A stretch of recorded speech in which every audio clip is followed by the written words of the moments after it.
Mais Samuel Eto'o en est une. Francis Ngannou, en est une. Et pourquoi effectivement il y a ce silence abasourdissant par rapport aux violations que subissent les Camerounais?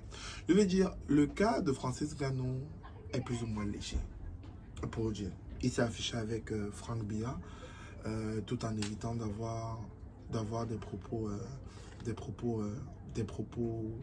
je veux dire, encenseurs du régime actuel. Il a juste pris sa photo et, enfin, sûrement qu'il a eu plusieurs abonnés. Je suppose que Franck Biya aujourd'hui, c'est son ami. Mais j'espère qu'il n'a pas oublié de lui dire à Franck, de dire à son père que le Cameroun ne se porte pas bien, que la plupart des personnes ne peuvent pas vivre avec 41 000 ou c'est 36 000. Je veux dire, peu importe. Peu importe, même si c'est 50 000, ça ne vaut absolument rien. Que les Camerounais n'ont pas d'eau d'électricité. Que lui qui a pris la mer, lui qui a pris la route du désert, lui qui s'est fait arrêter à 2 fois, à 2 reprises, lui qui a dû batailler, qui s'est expatrié pour pouvoir être le Francis Ngannou qu'on connaît aujourd'hui, lui, il n'arrive pas à ne serait-ce que s'exprimer par rapport à la souffrance du peuple camerounais. Après tout l'amour que dans le Cameroun, que le Cameroun lui a fait part, ou dont le Cameroun lui a démontré. Tout l'amour. Et je me rappelle très bien lors de sa défaite face à Anthony Joshua. Moi, personnellement, j'ai peut-être fait 2 semaines, j'étais de mauvaise humeur. Mais j'arrivais pas. Le lendemain de la défaite, j'étais même énervé au travail. Je veux dire, je sentais que c'est comme si c'est moi qu'on avait boxé.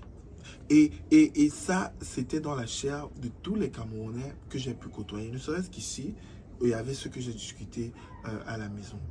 Donc, cette connexion qu'on avait avec Francis Ngannou était tellement ancrée, tellement profonde que notre désir de le voir réussir dépassait tout entendement.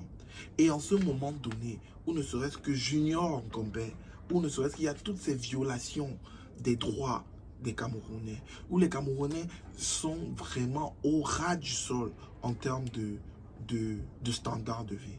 Il ne s'est jamais prononcé. Mais lui, quand même, il n'a pas pris part.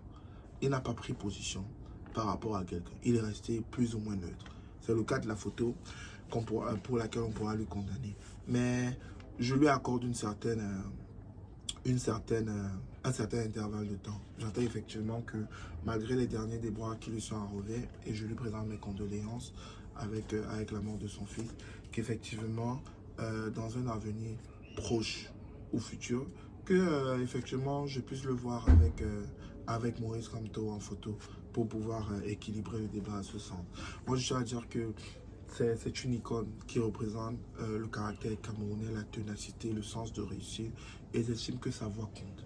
Et c'est important pour nos leaders, pour nos icônes, de pouvoir faire valoir leur voix.